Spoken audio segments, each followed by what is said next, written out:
이것을 보유한 한국은 3차 세계대전이 일어나도 영원히 다 못 쓸 정도로 수량이 어마어마하게 많습니다. 우리나라의 국무기 관계자가 340만 발이나 비축된 105mm 포탄을 두고 내린 평가인데요. 현재 대한민국의 군사력은 세계 6위에 해당하고 육군 부문에서는 최첨단 무기로 중국을 압도하는 게 분명한 사실이며 그 중에서도 K9 자주포와 같은 세계 자주포 시장의 절반을 점유하는 강력한 명품 무기체계를 보유하고 있지만 아직도 한국군에서는 순수 인력으로 운용하는 100mm와 같은 재래식 곡사포를 운용하는 것도 분명한 사실입니다.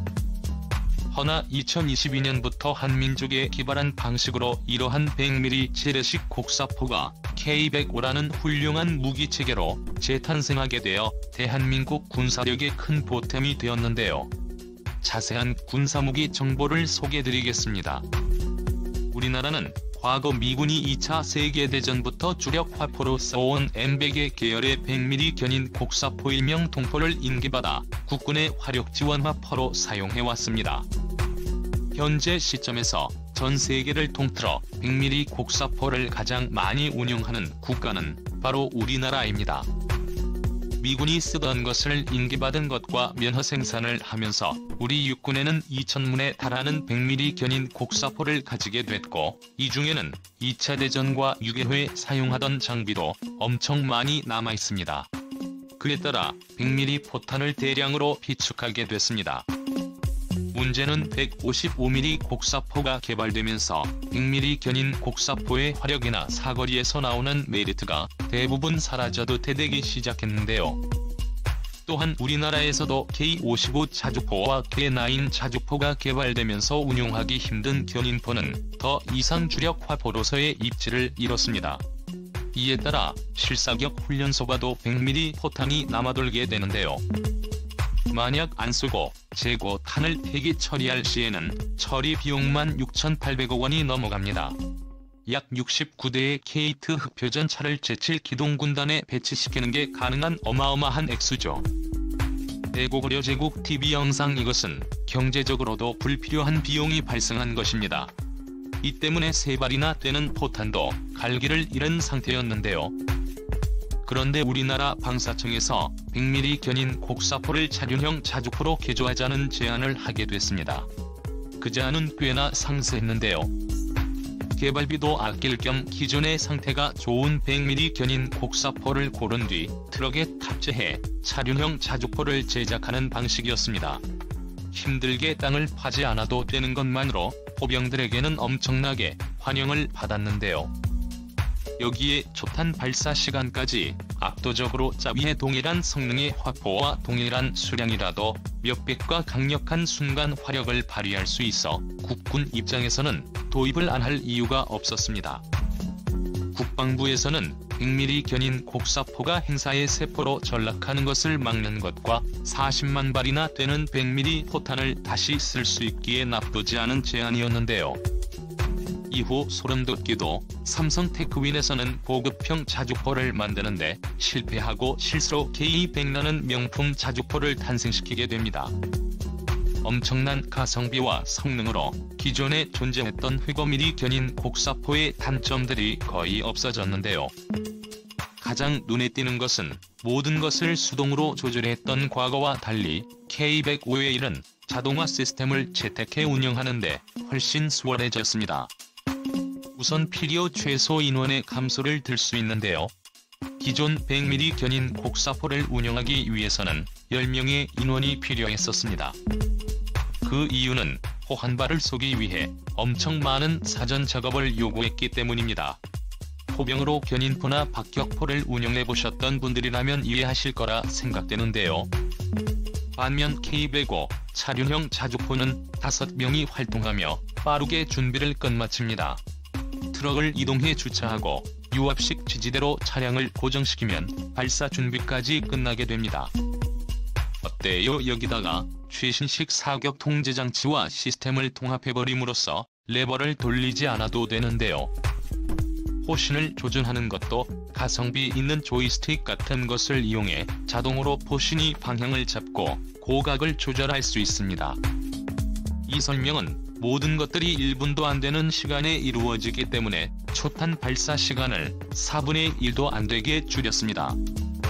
이 모든 과정에서 차륜형 105mm 자주포 개발에 가장 먼저 시작해 선구자 역할을 하고 있는 네덜란드의 모비에이티도 1분 30초가 걸리는 과정인데 한국이 이것을 초월해버린 것입니다. 또한 포격이 이루어지고 진지를 이탈할 때는 더욱 빠른데요. 지대만 올리고 출발하면 되기에 진지 이탈에 필요한 시간은 단 30초라는 경이로운 결과가 나왔습니다. 경계 4수도 트럭에 탑재되어 있는 K6 기관총을 이용해 경계를 서게 되기 때문에 올라타면 한 번도 안 내리고 작전이 끝날 때까지 경고, 이전계를 유지할 수 있습니다. 차륜형을 채택해 개발비와 생산 단가를 엄청나게 줄여 대당 가격이 6억 정도밖에 안 됩니다. 전문가들은 K105A의 도입은 경제적인 측면에서 대단히 이득을 봤다는 평가가 압도적입니다. 이렇게 도입된 K105 차륜형 자주포는 4.2인치 박격포를 대체할 수 있는데요. 여단급에서 단독 작전을 벌일 때는 마음대로 K인 라인 자주포를 쓸 수 없었던 것이 문제였습니다만 K105가 등장하면서 여단장들의 마음을 한시름 돋게 했으며 마음대로 후방 폭격 지원도 가능하게 됐습니다.